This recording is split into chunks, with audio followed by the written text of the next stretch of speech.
Oh, fuck, it's her. She's 10-7. Una mañana tranquila en un vecindario de Nuevo México se volvió una pesadilla cuando una mujer desapareció sin dejar rastro.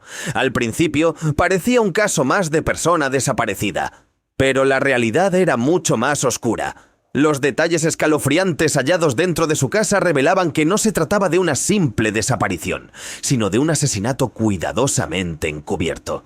La casa estaba impecablemente limpia, como si nadie hubiera vivido allí. Un silencio inquietante lo cubría todo. No parecía haber ninguna pista. Pero la verdad siempre encuentra una forma de salir a la luz. ¿No lo cree? Pronto, los detectives descubrieron que el asesino, convencido de no haber dejado huellas, había cometido un error crucial, uno que lo perseguiría el resto de su vida. Su ambición y su enfermedad lo llevaron a fallar. ¿Fue la muerte de esta mujer un accidente? ¿O un crimen planeado desde el principio? ¿Se trataba solo de dinero? En su confesión, el asesino dijo que solo quería salvarla y llevarla a un lugar mejor. Pero, ¿puede la muerte ser una forma de salvación?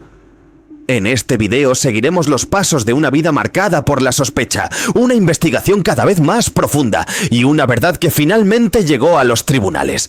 ¿Es posible desaparecer sin dejar rastro? ¿O todo crimen, por muy perfecto que parezca, deja siempre una huella? Cuando la verdad se revele, te dejará sin aliento. Did she die? I just this girl. What? I can't. He gave us the confession that he did murder your mother. La mañana del 21 de noviembre de 2022, Emily, vecina de Cynthia Berensen, no podía quitarse la inquietud del pecho. Cynthia solía hablar con todos en el vecindario. Era amable, atenta y querida. Pero llevaba días sin dar señales de vida. Al principio, Emily pensó que Cynthia se había ido de vacaciones. Sabía que tenía planes para hacerlo, pero había algo raro. Cynthia le había dicho que dejaría a sus perros con ella, y ahora no se oía ni un solo ladrido. Emily llamó varias veces. Nada. El teléfono estaba apagado. El silencio dentro de la casa era abrumador. ¿Se habría ido al extranjero? ¿Le habría pasado algo? La ansiedad crecía, así que tomó una decisión. Llamó a la policía. Les explicó que hacía días que no sabía nada de su amiga. Pidió que revisaran la casa, temiendo que algo malo hubiera ocurrido. Los agentes respondieron rápidamente, y pronto descubrieron algo inesperado. El coche de Cynthia había sido visto por última vez viajando hacia el sur, y dentro se veían claramente 4 perros. La cámara mostró el vehículo alejándose. Tranquilo, sin prisas. Cuando la policía llegó a la calle Estrellas, en Las Cruces, no tardaron en alcanzar la casa de Cynthia. Emily les había entregado una llave de repuesto. Con cuidado abrieron la puerta y comenzaron a llamar. Pero nadie respondió. Un silencio absoluto llenaba la casa. Demasiado silencio. Los agentes comenzaron a inspeccionar el lugar y pronto notaron algo inquietante. Todo estaba perfectamente ordenado. Demasiado limpio. Demasiado estéril. Los armarios de la cocina estaban vacíos. Ni una sola botella de agua en la nevera. Las alfombras desaparecidas. Los muebles desordenados, como si hubieran sido movidos apresuradamente. Y en el aire, un olor penetrante a lejía. Casi les hizo llorar. Cada rincón parecía haber sido limpiado con obsesión. ¿Acaso Cynthia había hecho una limpieza profunda antes de irse sin avisar? Los oficiales intentaron rastrear sus pasos. Contactaron con sus médicos. La respuesta fue clara. Cynthia no había salido de la ciudad.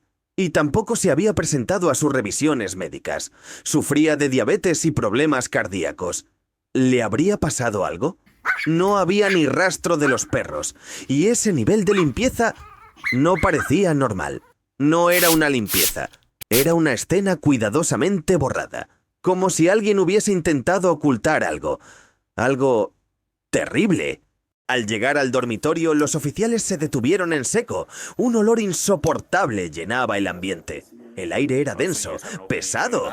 El hedor a carne en descomposición los mareaba.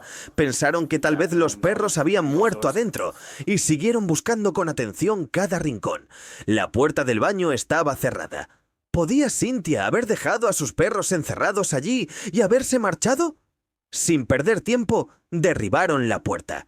Y en ese instante, la verdad salió a la luz.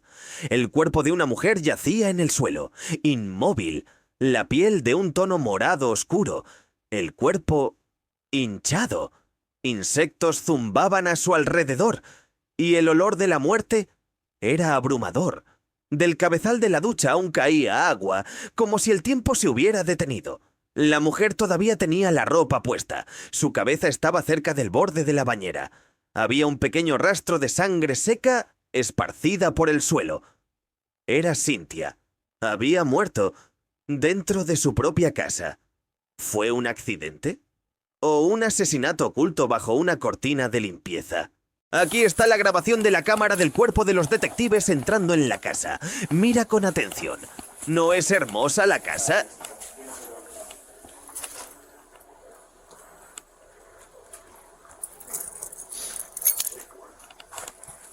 See it's cute.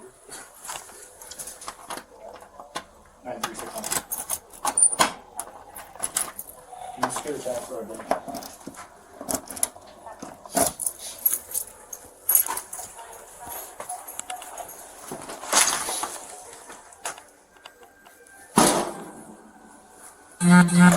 Police department.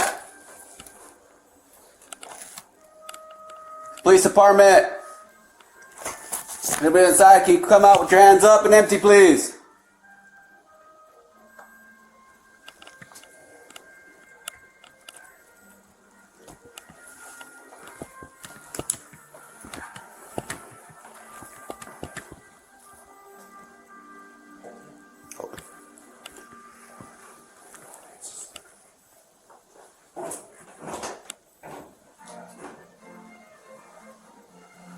The lights on in that room.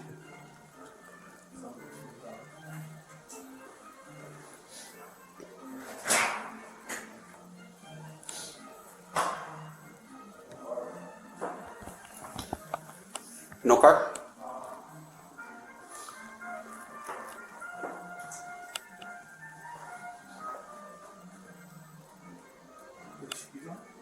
It sounds like it. They did say that inside the...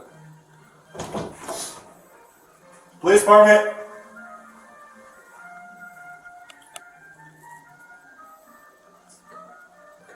Clear arrest.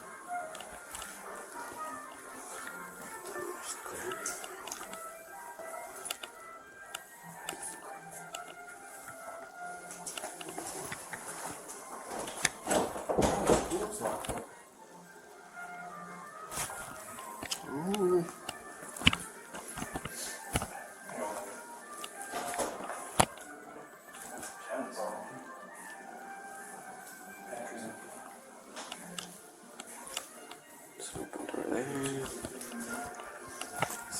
She's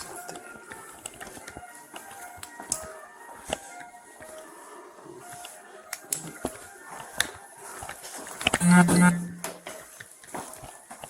Small, clear.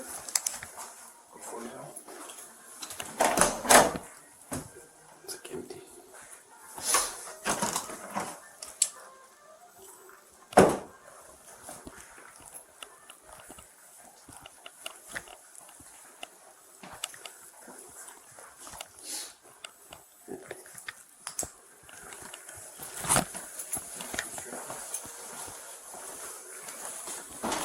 Police department.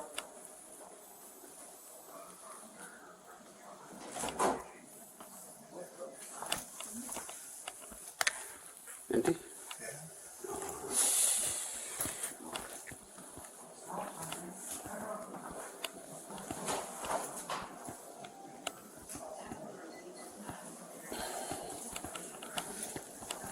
This door was locked, right?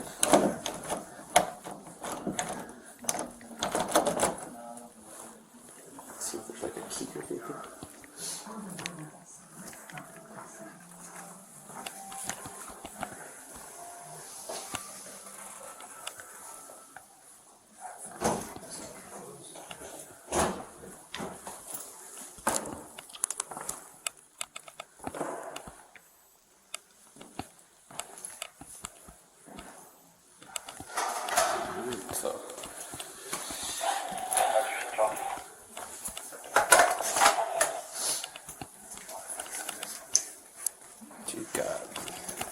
You got my knife, pero no.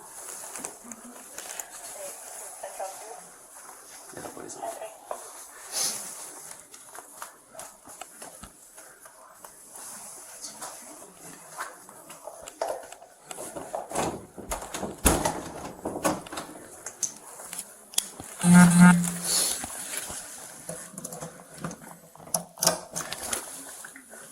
It almost seems like somebody fucked with it already.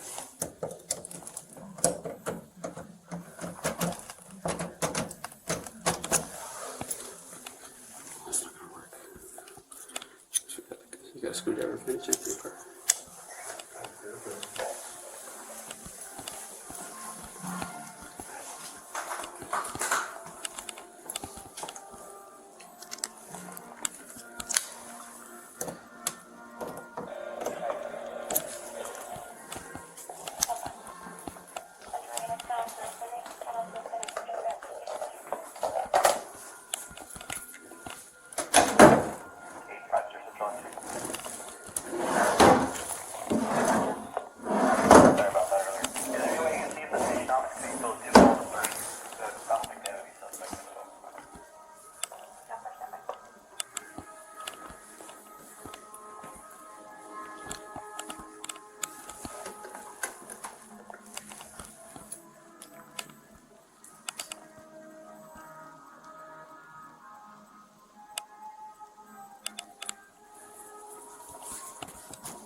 They said that's her bedroom.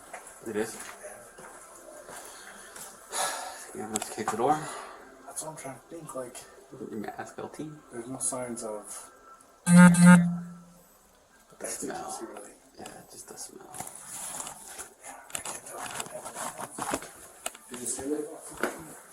I did.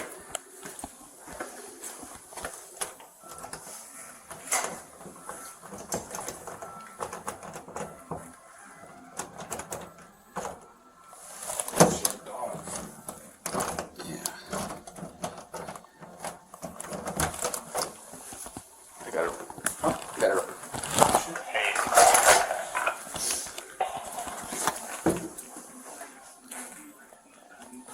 They're done over there.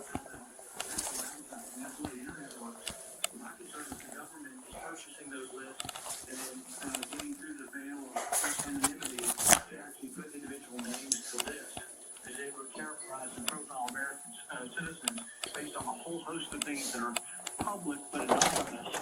And I asked that question to Ray in the committee, and once again he didn't answer. I said, are you purchasing lists of Americans that are anonymous and then using technology to penetrate the mass and then using Oh, fuck, it's her. She's 10-7.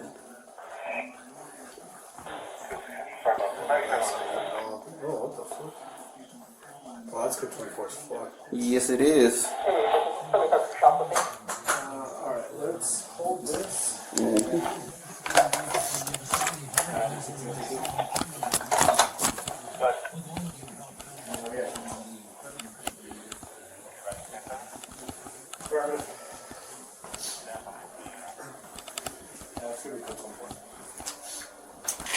Cynthia Berensen nació el 20 de marzo de 1953 en Honolulu, Hawái. Fue una mujer generosa que siempre ponía las necesidades de los demás por encima de las suyas. Perdió a su esposo cuando aún era joven y desde entonces se dedicó por completo a criar sola a sus 3 hijos. Sus vecinos la querían mucho. Era sociable, atenta y siempre tenía una palabra amable para todos. Cada semana organizaba encuentros con amigos y no pasaba un solo día sin salir a pasear con sus perros. Vivía con 4 perros y con uno de sus hijos. Un hijo que iba y venía, sobre todo cuando se quedaba sin dinero. Pero, ¿qué había de los otros 2 hijos? Nunca aparecieron, nunca hablaron. Ni siquiera cuando su madre fue hallada muerta. Solo publicaron una pequeña esquela en el periódico. Y desaparecieron. ¿Guardaban un secreto? ¿Tenían miedo? ¿O simplemente preferían el silencio?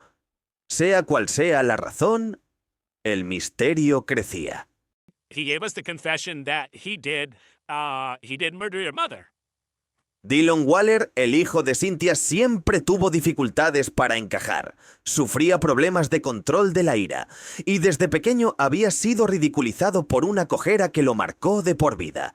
Con el tiempo, su resentimiento creció. Y su círculo de amigos no ayudaba. Eran personas poco confiables, sumidas en el alcohol y las drogas. Cynthia sospechaba que su hijo estaba metido en cosas turbias. No quería que entrara en su casa, pero al final seguía siendo su hijo. Intentó alejarlo de ese entorno muchas veces, pero no tuvo éxito. Dillon se volvió cada vez más impredecible. Las discusiones por dinero eran constantes. La relación entre madre e hijo se volvió tensa y distante. En 2018, después de una fuerte pelea, Cynthia denunció a su propio hijo.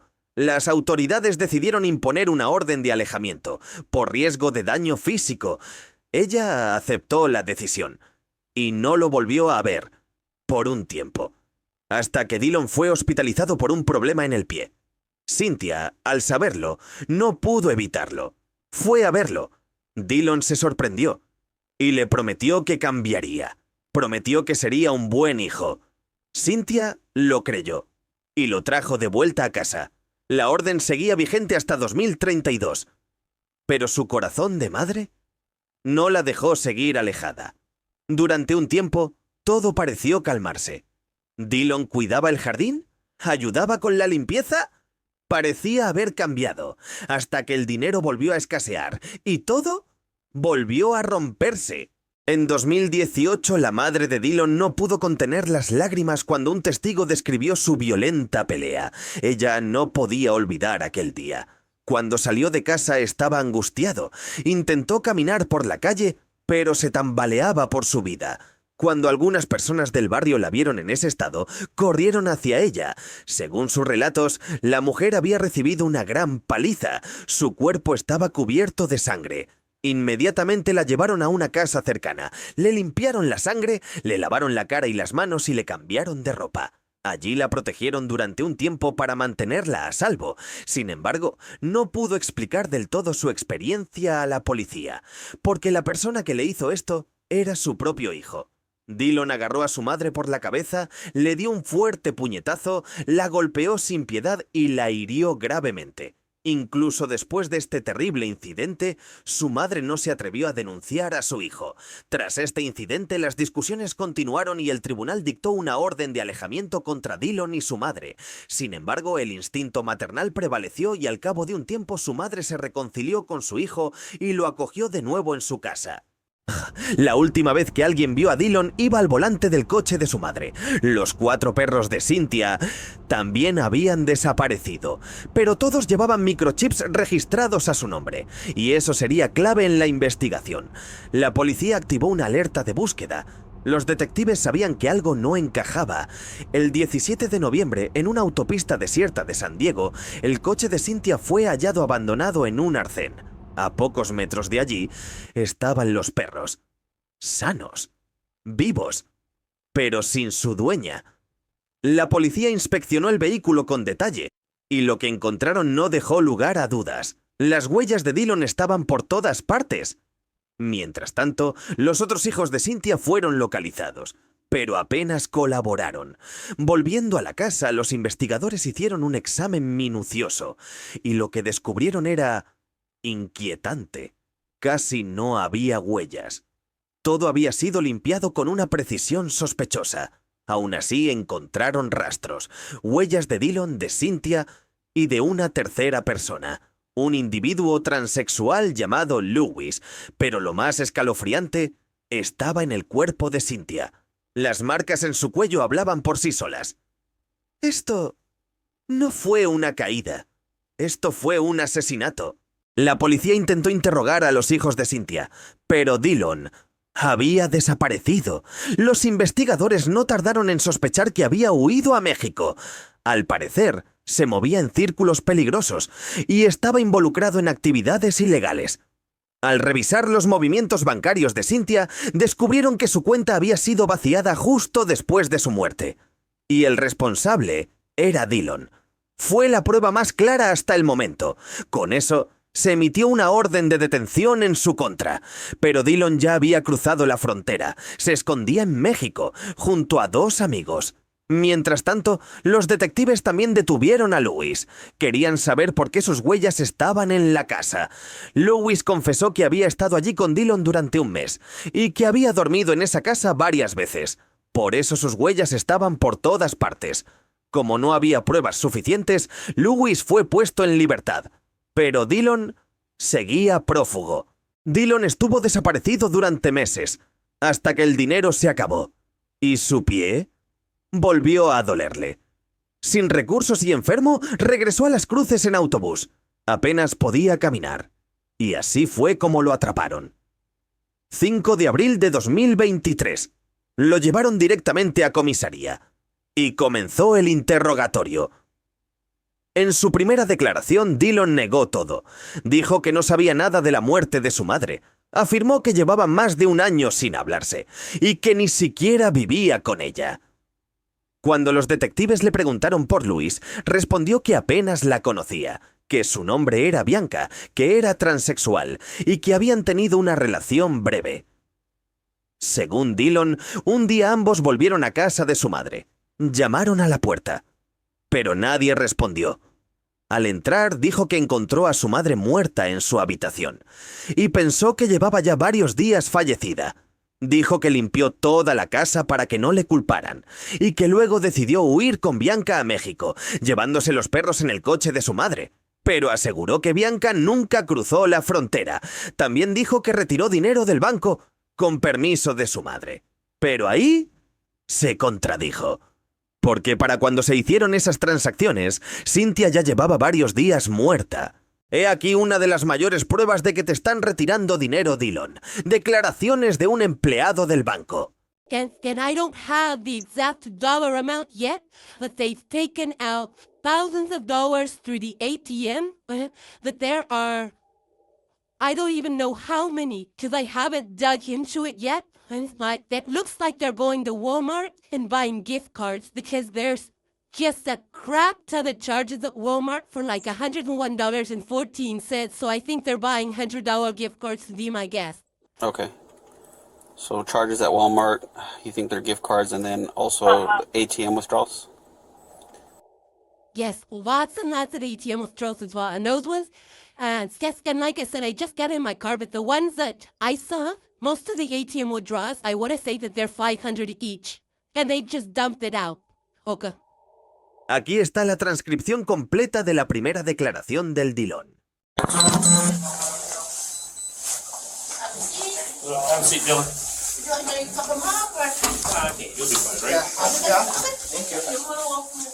Alright, Dillon, so I'm Detective Melinda, this is Detective Money. What's up, guys? Chilling. So, we want to come talk to you. We're investigating some stuff, but we want to just kind of get some basics from you. All right. I know you got picked up the other day here, right? I think it was trafficking or something like that. Yes, sir. Okay. So obviously, since you're in custody, we're not related to anything of that, but obviously because you're in custody, we're going to provide some Miranda warnings to make sure you understand those. Okay. So you have the right to remain silent. Anything you say cannot be used against you in court of law. You have the right to talk to a lawyer and have a present with one being questioned. If you cannot afford to hire a lawyer, one will be appointed to represent you before any question if you wish. You decide any time to exercise these rights and answer my questions and make any statements. You understand those? Yes, sir. Okay. You want to talk to us once we get into everything about what we're here for? Sure. Okay. Let's just confirm your date of birth. Where are you currently staying? I'm homeless, actually. I was actually in the process of actually getting an apartment this Monday. Oh crap, where at? Either off of Fleming, Missouri, or I was looking at the apartments off Telshore. Okay, nothing specific. Nah. Just kind of looking It was around. all up in the air. Before, how long have you been homeless? I'd say like about 5 months. 5 months. Prior to that, where were you living? I was staying with my friend. Okay, and who was that? I don't really have to give a name. Okay. In the city or in the county? And What's really just Dillon is like more out, right? That's county, yeah. Okay, yeah, than in the city. And prior to that, where were you staying? Let's see, with my friend Cassie. Cassie. Okay. And prior to that? Pretty much kind of between her and Tom. Okay. Martinez? No. Okay. In regards to anything else going on, you got picked up on this warrant, right? Mm-hmm. And then I guess you had a DWI that you responded from a while back. Mm-hmm. Okay. At what point? When's the last time you lived with your mom? Shit. Let's say I last talked to her probably about like October, September-ish. It was the last time you talked to her? Yeah. Okay. I stayed with her for like a week or so. That's about it. Okay. October, September? And how did that go? I know you guys had Yeah, it a was. tumultuous past. And Yeah, it was kind of always a conundrum with us. We've tried this and that. I haven't actually gone to talk to her at all. I tried to call her, but I don't know. Like, and then being on the streets, I don't know, just like, it just got out of hand. I don't know how else to say it. so the last time, and that's on that Calle Estrellas. Yeah. The last time you talked to her was in October, September? Yeah, maybe like about, maybe September 12th or something. September 12th? Why does September 12th stick out? I don't know, just giving like a date in general. September 12th-ish? Okay. And what caused you to leave? Just us not having like, you know how to say, good morals anymore. We always were getting on each other's cases, just being around each other too much. Good vibes together. Yeah, and then finally, like, even when I saw her, I said, do you think I could probably stay here? She's like, I don't think it's a good idea. And I was just like, all right. Okay. What was the kind of the background of that? When you're going to be starting to Basically just my history of being a drug addict on the streets and this and that.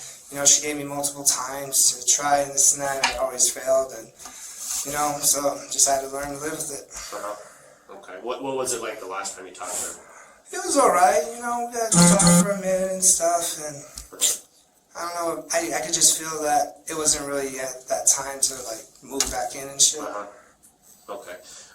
Outside of that, did you guys have any other dealings, phone calls, Can't really say. like supplement stuff? Did she send you money? Oh, no. The only other time she actually really helped me out was I was last locked up. Was it 2020? She put a $100 bail on me, and then I continued with court, and then I turned myself in to do those 3 months, and then we tried to reconcile then. I stayed for like 3 days, but within those 3 days it just showed like no way. Yeah, it didn't work. Okay. But as far as that September, from September on, she didn't funnel you money, didn't Nope. give you anything, any help out or anything like that? No, sir. Okay, so how would you get stuff? How would you pay for stuff? Well, I actually get SSI. Uh-huh. Because I'm disabled from cancer. Okay. I had what you call Ewing sarcoma / bone marrow cancer. Uh-huh. So I had tumors on my pelvis and my hip. So I had my right pelvis and half my hip removed. Okay. Yeah, so even though I've been homeless, I've been able to, you know, pay for like say a hotel here and there, then this saves what I And need. that's directly to you, right? Directly to me. Okay, is that like through a card? Or? Yeah, I get it on my Citizens Bank, Okay, and it's your account. my account. Okay, is she on that account at all? No. Okay.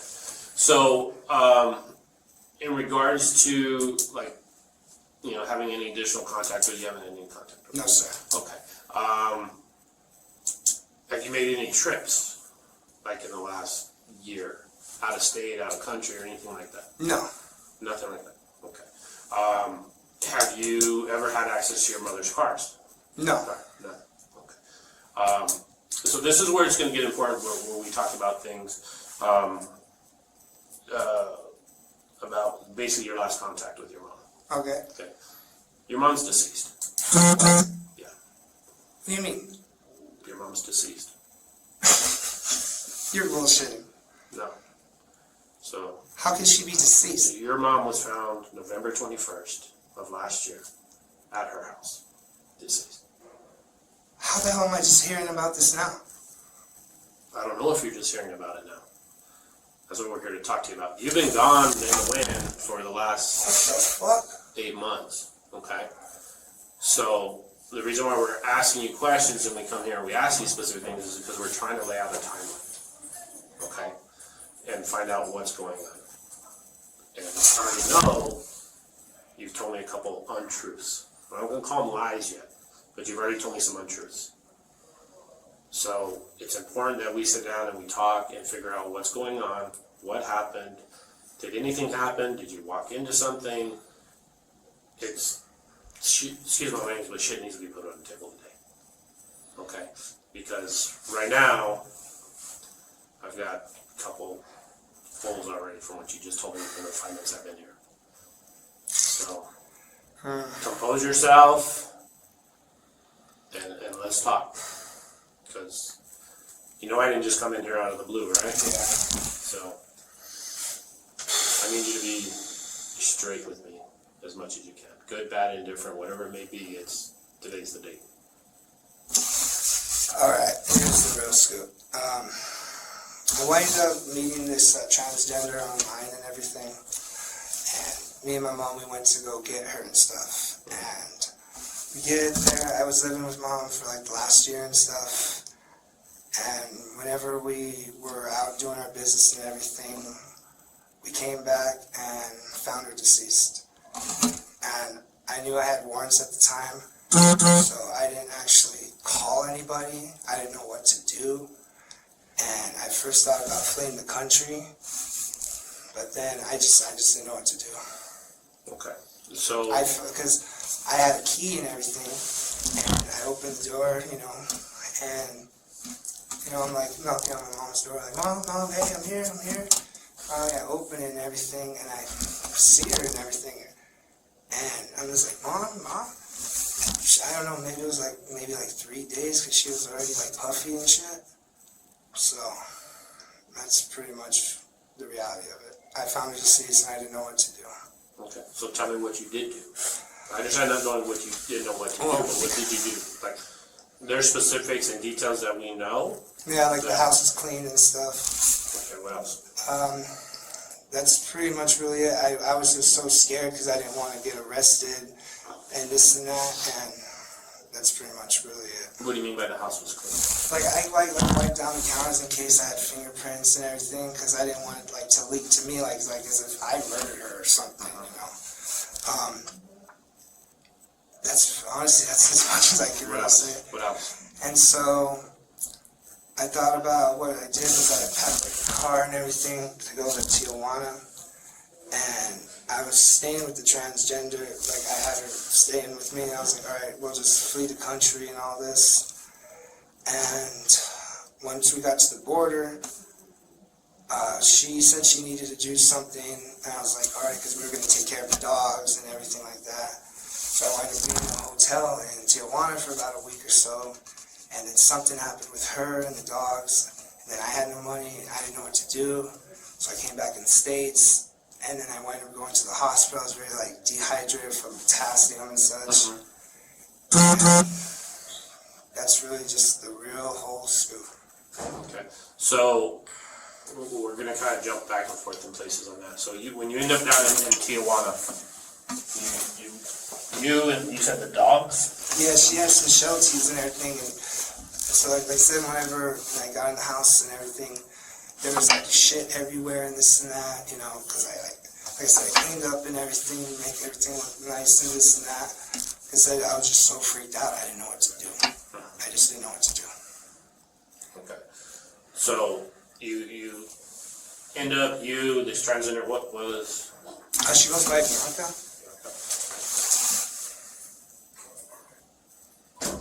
I don't know her actual real name. So you guys end up over there, you load up the car, you end up down in Tijuana. Yeah. Actually, you guys cross? Yeah, well, I crossed over. She said she needed to do something to make sure, her food stamps and everything was still able.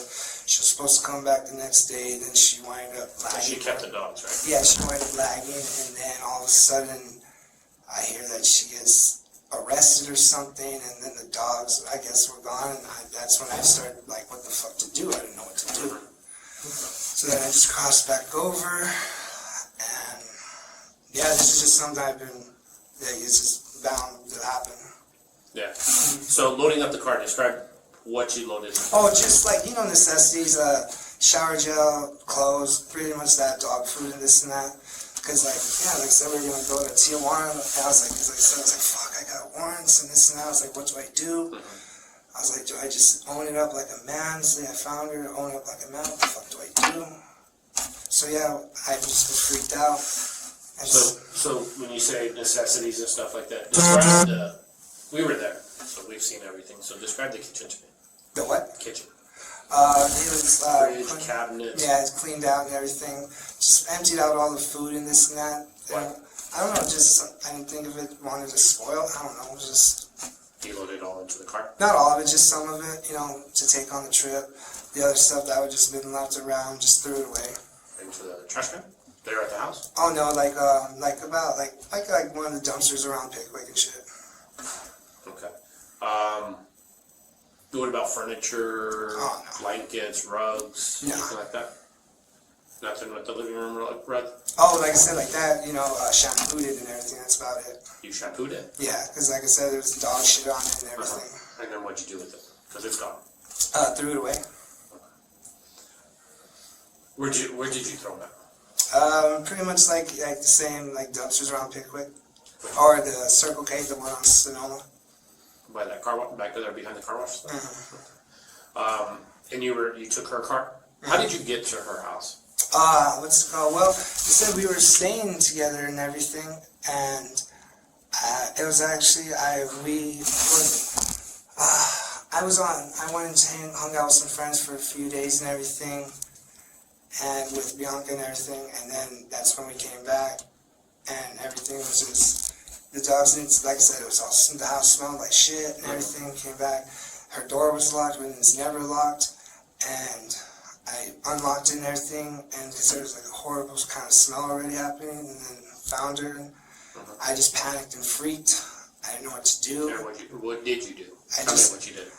You I opened the door to the house or to her bedroom? Yeah, you know, get into the house, Yeah. and then the you see her door. right away, right? No, because her door to her room was locked. I started yelling like, "Mom, you good?" For like 30 minutes, you know, I was like, "Oh, she's probably just in the shower or something." And then that's when I was like, "Mom." So then I opened the door and everything, and then I started smelling something, and then I walk in the room, and she's like, I see her in the shower, she's just there, I'm just like, "What the fuck?" And then I just panicked. I didn't know what to do. Because, you know, living there, my fingerprints are everywhere. I just didn't know what to do. I just freaked the fuck out. Okay. Describe what you did as far as cleaning other than walking down the counters and stuff like that. You know, just cleaning everything. Just, like I said, everything, you know, like say, yeah, wiping off some of the furniture with, like, you know, wet naps, you know. Just cleaning the bathroom. That's really And much. so what you're telling me is you found her in the shower? Yeah, Are you sure? yeah. Nothing that I have is going to be indicative of her being put into the shower. I'm not, bro. I'm letting you either help yourself or dig yourself. Does Yeah. that make sense? So I wouldn't ask questions if I didn't have an idea or an answer of what I'm asking you. If that makes sense. And here's the thing: if it was something more than what you're already saying, now's the time to do it. I mean, now's the time to repent or confess, whatever it may be. But it can only get better for you, if that makes any sense. But I need the truth from you, you know. And we can always come back and say, hey, this is the first time he's been confronted with the information. Dillon se dio cuenta de que no podía huir para siempre. La verdad lo había alcanzado. ¿Seguiría negándolo? ¿Culparía a Lewis? ¿O admitiría lo que había hecho? El 6 de abril, en su segunda declaración, confesó todo. Dijo que había discutido con su madre, que le pidió dinero, pero ella se negó. Ya le debía demasiado. Esa noche, a la 1 de la madrugada, entró en su habitación. Cynthia ya respiraba con dificultad. Dillon confesó que la estranguló, que ella intentó resistirse, que luego tomó una bolsa de basura y se la puso en la cabeza, hasta que dejó de respirar. Dijo que se quedó ahí, inmóvil, sin saber qué hacer. Y luego siguió estrangulándola con sus propias manos, hasta que no tuvo más fuerzas. Le hablé, pero no respondía, dijo. Me puse a llorar, me asusté y me fui. ¿Remordimiento real? ¿O solo palabras para obtener menos castigo? Dillon dijo que dejó el cuerpo allí durante 5 días. Después volvió para borrar las pruebas y limpió toda la casa. Para simular un accidente, movió el cuerpo al baño y colocó su cabeza sobre la bañera. Quería que pareciera una caída, explicó. Pero nada podía ocultar la verdad. Aún así, trató de justificarse. Mi madre debía mucho dinero por sus problemas de salud. Si no la mataba, iba a terminar en la cárcel, dijo, y añadió. Lo hice por ella. Quería mandarla a un lugar mejor. Las grabaciones del interrogatorio de Dillon donde confesó todo. ¿No crees que es demasiado acogedor? Honestly, a lot of what I said is true. You already know the holes and everything. It was getting really bad for her, like health-wise, everything. My stepfather, Chuck Cordero and everything, he had a pension or whatever, big amount of money, all right? My mom was getting screwed around, she got scammed, all right? She got scammed out of $100,000, she wasn't even supposed to touch it. Her friend who's a lawyer and everything was telling her, like, why did she touch it, that she could actually face prison time and this and that. And like I said, her health was getting so bad and everything. Like every day was just a battle. Every day, and I had to put up with so much shit. And just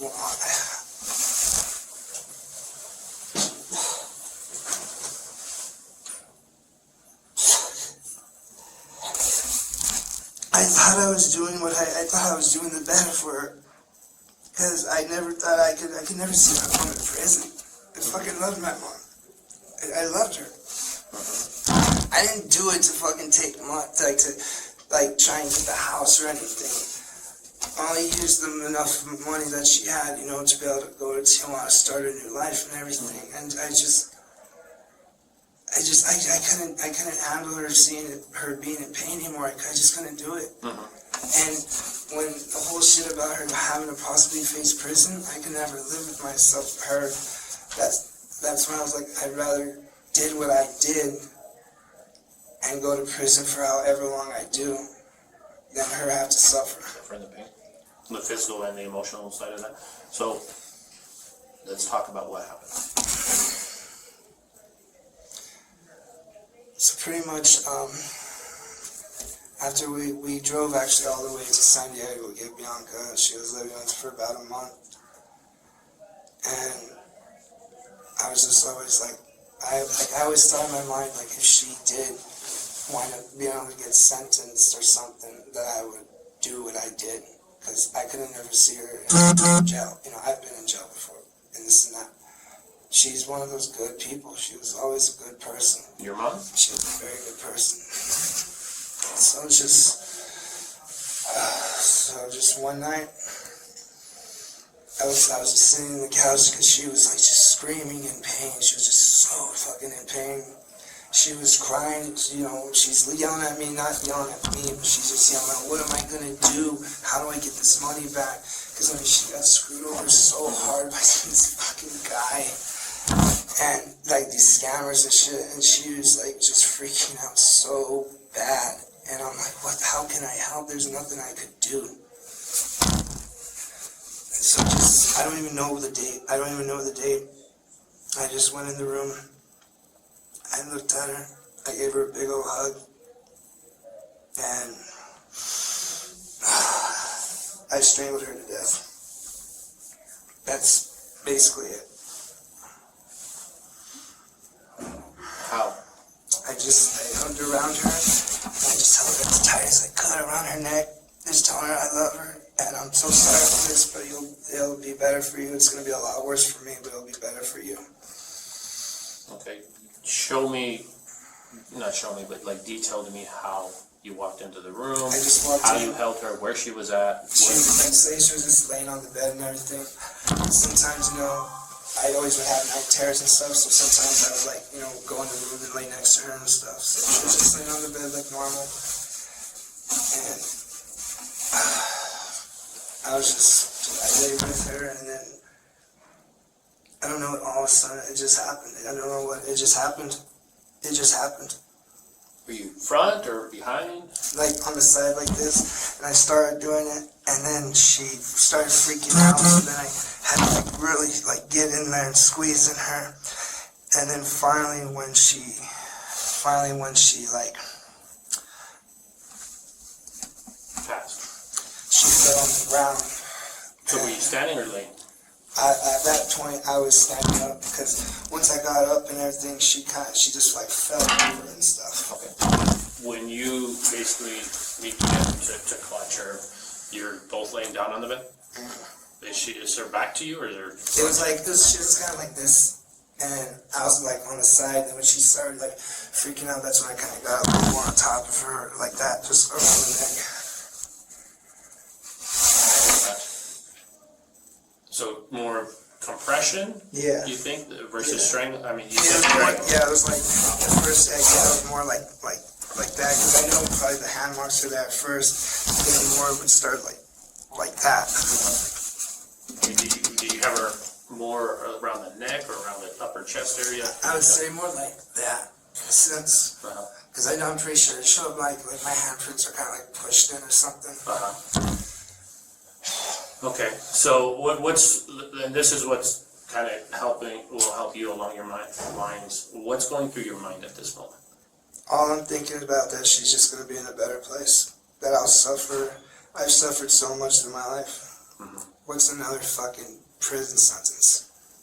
I've gone through cancer. My dad used to beat the shit out of me. My brothers never liked me because I was a life on the streets. I basically did what I did because my life has been over for a long fucking time. A long fucking time. And like I said, I would rather have killed her than ever see her in prison. I would rather go to prison for the rest of my life, knowing that in my heart I know what I did was wrong, but I did it for a good fucking reason. Okay. She was in so much pain. Was she currently seeing a doctor? Man, fuck these doctors, dude. These fucking peachy bedevils. Like with my cancer and shit, it took 13 doctors until I got diagnosed just because I was a fucking heroin addict. They just kept thinking I wanted dope. I have taken her to multiple doctors.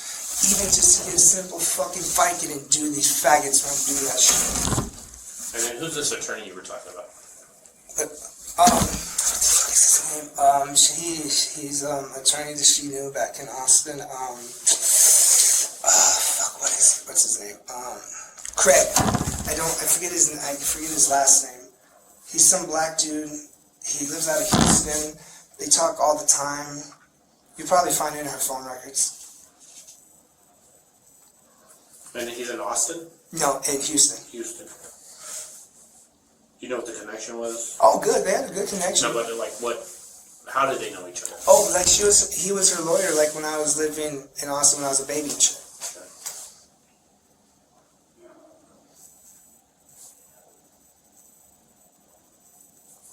Okay, so we'll go back to basically she stops moving, you stand up, she falls to the floor. What happens? Honestly, I didn't touch her for like 5 days. I was just so freaked out. I didn't know what to do. I didn't, like, it felt like it was a dream. Like, I just kept thinking like she's gonna wake up. And then that's when it just hit me. I was like, I gotta flee the country. I gotta get out of here. You know? And that's when I packed up everything, the dogs, drained her account, my account, to have at least enough money to just get a little startup over there. And let's jump there now. We're gonna go back here in a little bit, but let's jump to the draining her account. How did you do that? Just about I think like 3 or 4 times at like the ATMs, just pulling out like say like 800 or something at a time. Okay, using her card? Yeah. Okay, and what were you driving on those days? Her car. Okay, and who was with you? Bianca. Okay. So you would you know the banks? Tell me the banks. Just like Pioneer off of University, Pioneer by fucking off Roadrunner, and a few times at Walmart. Okay. And during this whole period of time, where's Bianca? With me. She was there when it happened? Well, she was in the other room. She didn't know what I did until I told her. How after did you tell her? How long after? Like right away? Like about an hour. Because I was just sitting there next to her, just like... So what was her response? She was freaked out. Because like I was always telling her, I was like, I swear if she ever has to get sentenced, I'm gonna make sure she doesn't have to suffer that horrible fate. So this 5 days that you're at the house, Bianca's aware of what's going on, correct? Yeah, Okay. And then you guys devised the idea to... I did. You did? Everything was me. Okay. Everything. When you load up the car, again, you take everything out. Again, the carpet was because of the dogs? Yeah. Or was there anything substantial to that? No, I just cleaned it just because it was just to get rid of evidence. So when you decide to finally leave, what do you do with your mom? I thought maybe if I moved her into the shower, it would just look like as if she slipped and fell. Okay. And then what else did you do? What additional stuff did you do after placing her in the shower? Door open or door closed? I think I had the shower door open. I just kind of crinked the water a little bit. I walked out, and then I locked the door. Said I loved her one more time. Did you do anything to her bedroom? I just cleaned as much as I could. Okay, describe the cleaning that you did.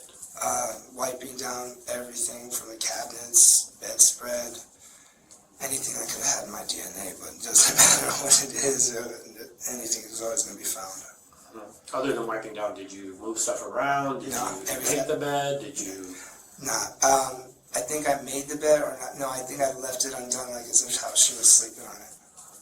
Did you vacuum? Yeah, like I said, I did everything. Vacuum, cleaned, tried to get as much as I could out.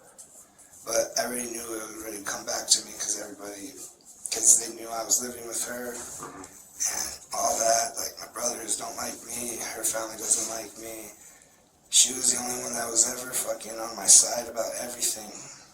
Especially when the whole domestic violence shit happened. When I had that bipolar episode. And she still fucking cared about me. In my heart, I really felt like I was doing was right.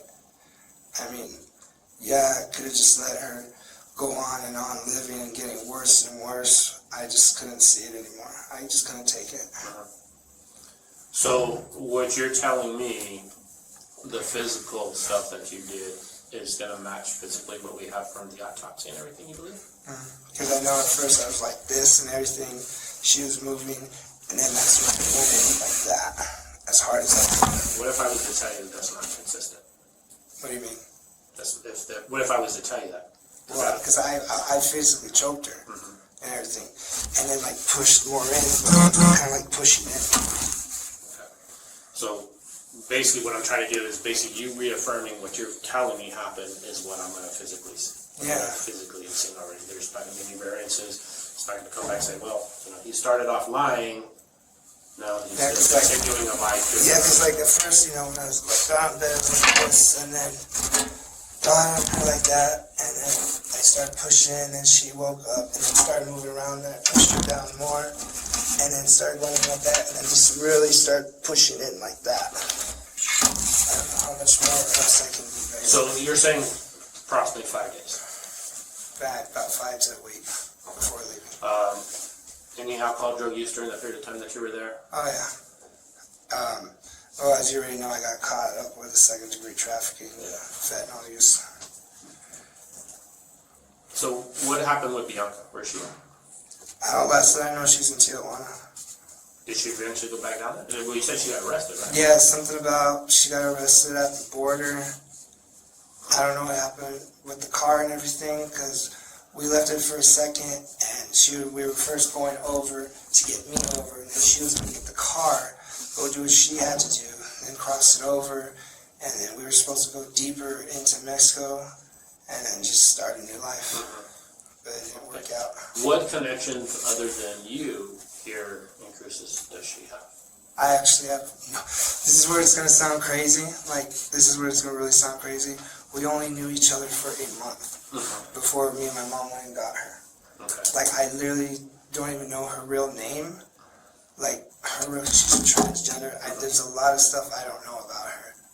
Okay, so outside of Bianca, what do you know her name to be? I think it's maybe Louis. I mean, I saw her license before. It was like Louis, maybe it's like Louis Aranda or something like that. Okay. Gender X. And it was a California ID? Yeah. Okay, any ties to anybody here in town, whether it's Cruces or out in Doña? No. Had you guys been staying with? Yeah, we were there, like she stayed with us for about a month. Yeah, because like I said, Prior to your mom's, did you guys stay anywhere else too? No. Okay. And you had told me you were staying with Cassie, was it? Those are all lies. Everything in the very beginning was just all lies. Everything I said these last 5, whatever minutes, is all the truth. Okay. Who were you staying with prior to that? Her. It's only been my mom and me. So this whole time that you were supposed to be out of the house, the restraining order, She's been hiding me. you haven't been. Nowhere else. She's been hiding me. There's Jeremy No. Ortiz, Thomas Martinez. No. Those are just friends I would see here and there. Okay. All right. Do you have anything at this point? I know you said your mom, something about the money, the financial. Who's the Coronado guy that she was dealing with? Is it her husband, ex-husband? It was on my, yeah, well, they were supposed to get married and everything, and then he wound up passing, and because and this is where it gets really fucking weird, okay, because like, he was married before to some bitch named Mary out of Chicago and everything, so it was supposed to be a big settlement from like a car crash he got. So because they were basically supposed to be married, it was tied to her. She would be able to claim it. Your mom. Yeah. So, but what was supposed to happen was that a judge was supposed to be reviewing it, right? It should have maybe taken like 6 months to a year, and it wound up taking up to like 4 years. Like a probate thing? Yeah. Now this is where it gets fucking stupid. My mom was very gullible. She was very gullible, very dumb. Many times she got scammed. And see, she's very hard-headed sometimes, and I could be like, Mom, this is a scam, even when I could show her plain fact. This dude named Jackson, he said he worked out of an oil field rig. I'm not fucking around. Like, Yeah. Guys, I'm being serious, I'm being straight up. You already know, I'm confessed about everything, I'm being straight up in the fucking camera.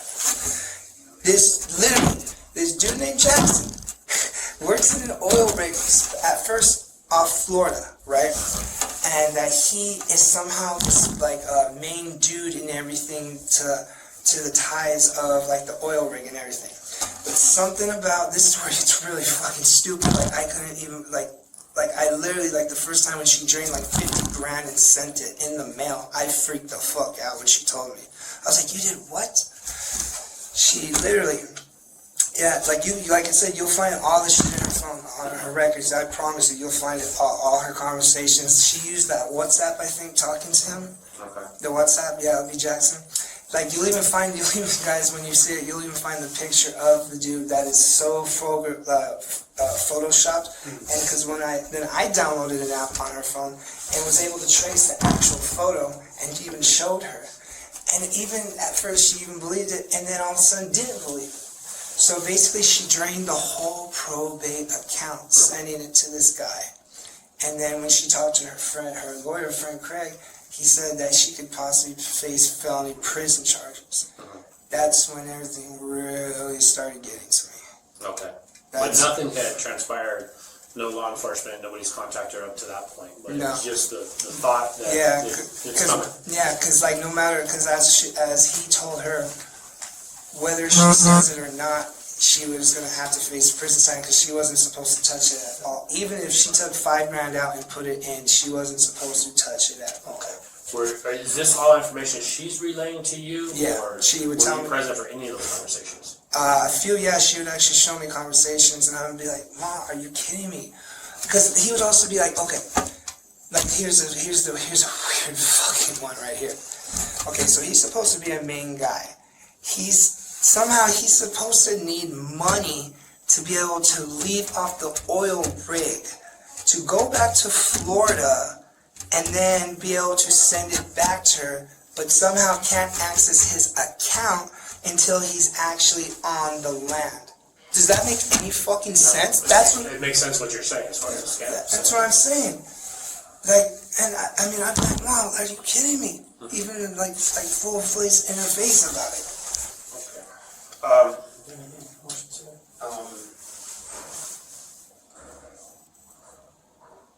When she falls off the bed. She hit her head on the thing. On The what? end table. I think she hit her head on the end table. Which end table? Like so. The bed's here, end table's here. She has two end tables like that, table like that. So once I like got up and everything, she just popped over. It was like kind of like this. When she landed, she was face down on the carpet. Yeah. So when you went into the room, she was laying down. When you walk into the room, right, she's laying down on the left side of the bed? Oh, is that where she normally slept? Yeah, because Chuck would always sleep on the right. And then that's when you go and lay down with her? Yeah, for a moment. And then that's when I just hear it in her like breathing as she's like sleeping, just like the pain. Did she take a lot of medication? Yeah, but none of them were for fucking pain. Okay. Because like I said, these doctors are just horrible. They're just horrible. How long was she was married to Chuck, right? No, they were prior to being engaged. They were engaged to get married. And How then, long have they been together? like 6 years. Okay. Like when my father was here and everything, when my father came back in my life, when I was in high school, he was staying with us, and then Mom met Chuck online, and when they really started dating, she moved in with him, and he offered for me to go and stay, and I said, nah, for once I'll let my mom chill and have a good time. That's when I put up with my father's abuse some more, and then all of a sudden one day, I couldn't take it anymore, and I called Chuck, and I was like, can I please come live with you guys? I can't take it. What's your dad's name? Jack Waller, but he's dead. He died from cirrhosis in the liver and Cloudcroft. We found that out about 2017 from, there's like a little chapel, I think it was like Mayhill or something like that he would go to. Yeah. Alright. When you went into the room, was it morning, night, afternoon, night? Probably like around 12 o'clock, 1 in the morning. Like midnight is when you went in there? Was she dressed to go to bed? Yes. Like exactly what you found her in was what she was wearing. What she was wearing, okay. What do you remember that to be? I think just a nightgown. Maybe just, it's either a nightgown or it's a shirt and pants. I can't really justify what it really was. And when you go in there, you're saying it's about midnight. Is that, is she asleep? Is she? Oh yeah, she was asleep. Okay. Like I said, I could just, when I laid next to her, I could just hear the pain in her sleep. Just a heavy breathing. And then, I don't know, it just, I was like, fuck it. I was like, I can't take it. I can't take her being like this anymore. I was like, I'd rather her go to heaven than have to deal with this bullshit. And that's when I said, my life has just been a fuck up after one after the other. And I was So like, what's been going through your mind since then? I'm just this is it, right there, this one right here. Just waiting for this day. Can't hide it, can't lie it. I've just been, it feels good to finally get it out, but. Did you tell anyone else besides Bianca? Just you and Bianca know what happened? That's it, nobody knows, nobody. When you came back from Tijuana, where have you been? I've actually just been on the streets, really. Just here or El Yeah, Paso? Or? here, just cruises, because like, when I crossed back over and everything, I had no money on me. The car that I hired to cross me over and everything, I had like weed in it and shit. So I was like, you know what, I'll walk across and everything. So I wound up not reconnecting with the guys, so all the rest of like, I think like, it's like the 1,500 I had was in that bag, weed, this and that, was gone. So I'm literally in San Diego on my own, no help from no one, no cell phone. And like, it was like, I think it was like 4 fucking days that I was just wandering aimlessly, not knowing what to do. And then I came to this, I don't know, like I was so dehydrated, I was just not all there. I came to this hotel and for some reason I thought that Bianca was there or something. And the guy looked at me like I was crazy. Like I didn't really understand how I looked at the time.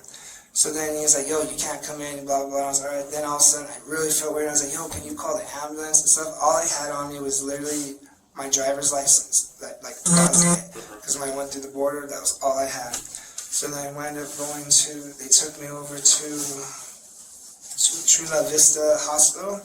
I was there for about 5 days. The social worker there helped me get a ticket back to Cruces, and I've been here ever since, just waiting for this day. So what happened at Fort Bragg? What? Fort Bragg. You have a warrant. Oh, Fort Bliss. Oh, Is that Fort Bliss? Yeah, Okay. it was just because this girl, we went through cancer together, chemotherapy, and we reconnected and everything. And What's her name? honestly, I can't remember. I think it was like Melina or something, Melinda. And so I had a few drinks and everything, smoked a few pills, went and picked her up. She didn't know. I keep all that to myself. I put the bottle in the back, because since it was an open alcohol container. And we were going, and I was like, can you drive for a second? She's like, yeah. I was like, well, hold on here, let me pull over. So I actually exited and started going to Fort Bliss. So, and I would have gone away with it if I did, because I was like, yo, how the fuck do I get back to my highway? They're like, oh, just go over here. And instead of just going, I asked another question, and I stuttered. So he walked closer, then could smell the alcohol. That's right. Okay. All right. Anything else you want to talk to us and tell us about? That's pretty much it. Okay, as far as your mom's cards, the stuff that you use, what did you eventually do with those? Through. So, here in town, or? Yeah. Just like in some random dumpster by some church. Because I knew like the next day it was going to get picked up and tossed. So any truths or fallacies as far as using the dumpsters at the Circle K? Yeah, some of it dumped it. A lot of the other stuff went to the dump yard, dumped a lot of stuff out there. I don't know why. It was Multiple trips? Yeah, about 4. 4 trips from the house, loading stuff up, taking it, getting rid of it? Yeah. Okay. And then, like you said, you pretty much cleaned everything just to... Yeah, because everything was supposed to be... Because we found a place over in Tijuana for $700 for a house. Kind of deep in it. And we were just going to start a new life. And, this was just going to be something I was going to have to live with for the rest of my life. And at that time, I was pretty content with it. But when she didn't come back and something happened with her at the border, I just was so lost, I didn't know what to do. Okay. The cleaning supplies at the house? Oh, just stuff just pine saw, Clorox, disinfecting wipes. Nothing seriously as if I'm some fucking chemist or anything. But did you take them, leave them? Oh, Ed threw them. As you saw, the fucking fridge was emptied, the pantry was emptied. I don't know why I got rid of the food. I don't know why it was so important for me to get rid of the food. I don't know why, but that's really. What did you think?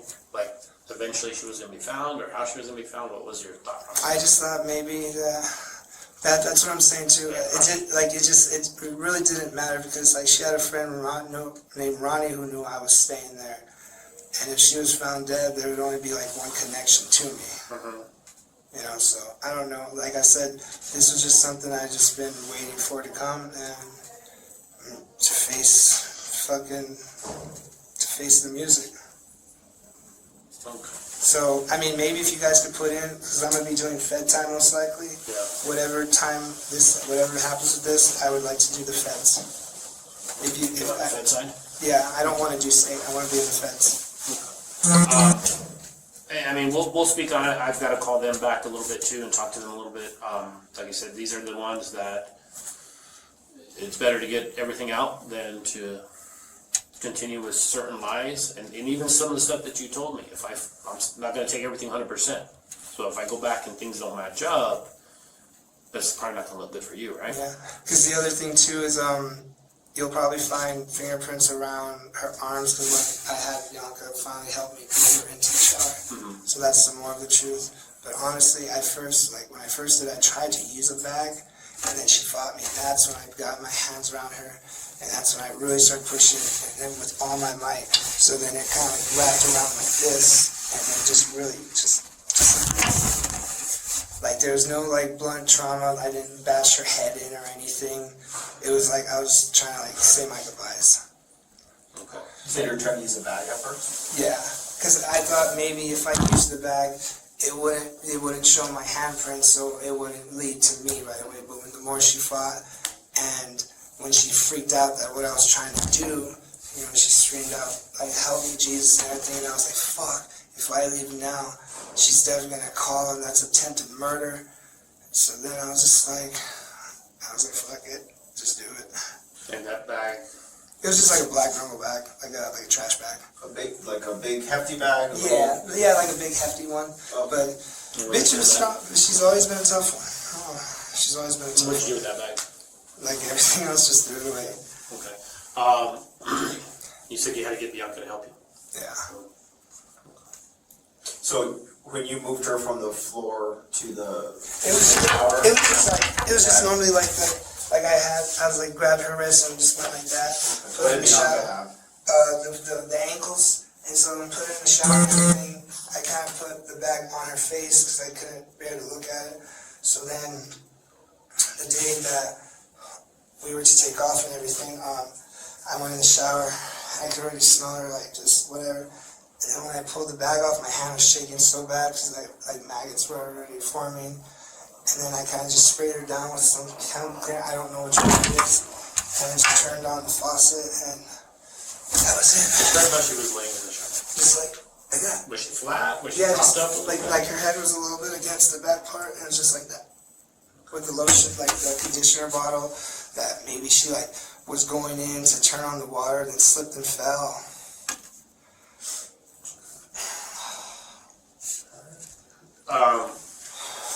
I appreciate you talking with us, and I appreciate you telling us what you've told us.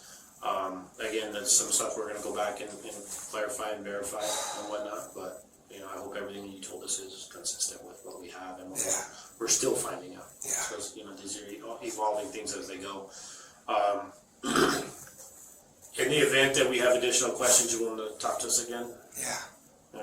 Because I'm already going to do time, so this would just be another charge. But if you guys could put in a word, I would. I want to do federal. Okay. Because, I mean, pretty much I'm going to be doing federal, so, and then the prior charge that I have is with the state.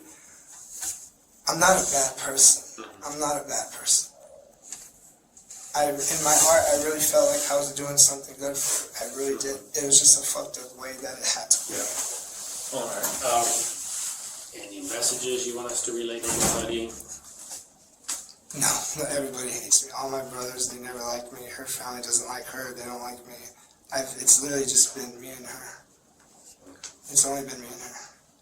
And even as rough as it's been between the two of you, it's... She always, it was always just us. Like I said, especially with the whole restraining order.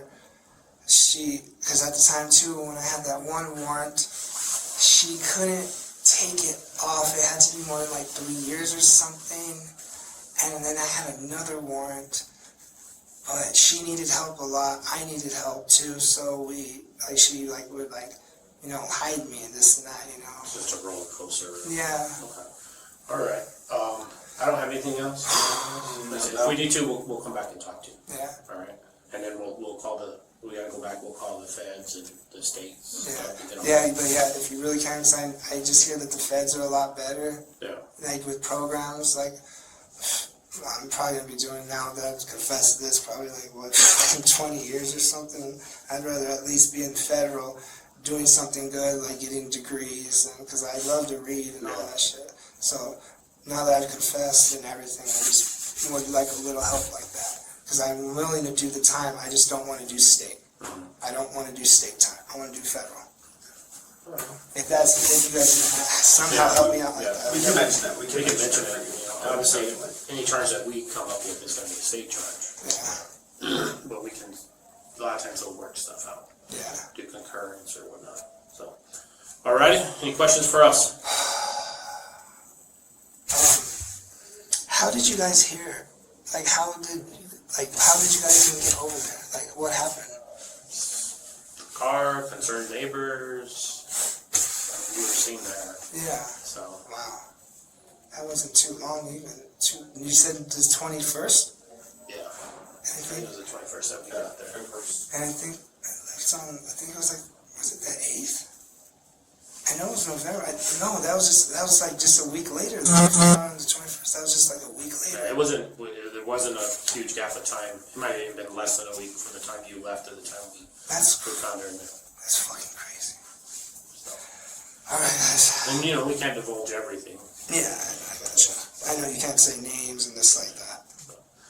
Alrighty, we'll get you going, get you back up there, and then we'll kind of just kind of stand by for stuff. I know you got a hearing tomorrow. Yeah. And what we talked about today may affect what's going to happen there tomorrow. So. Yeah. Alrighty. No other questions for us? Nah. I will let you know that you're ready to go back. Did he just send you, or did he hold on to you, or what?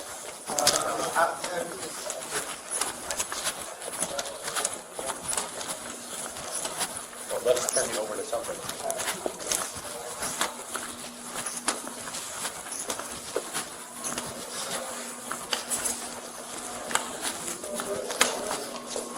You good to go?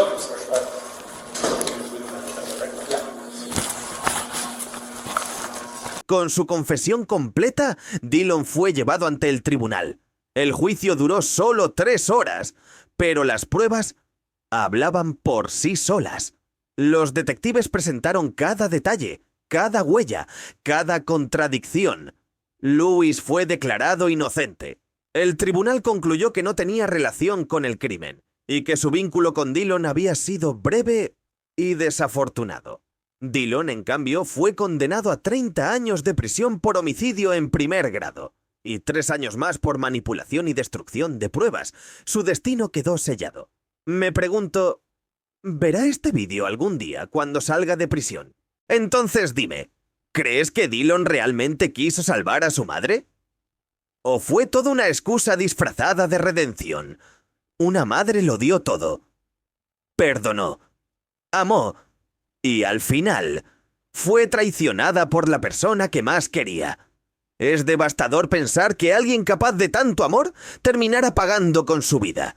Este caso nos deja una lección amarga. ¿Las adicciones destruyen? Destruyen familias. Destruyen futuros.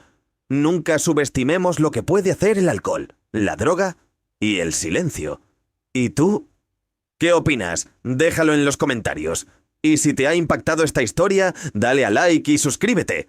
Nos vemos en el próximo caso.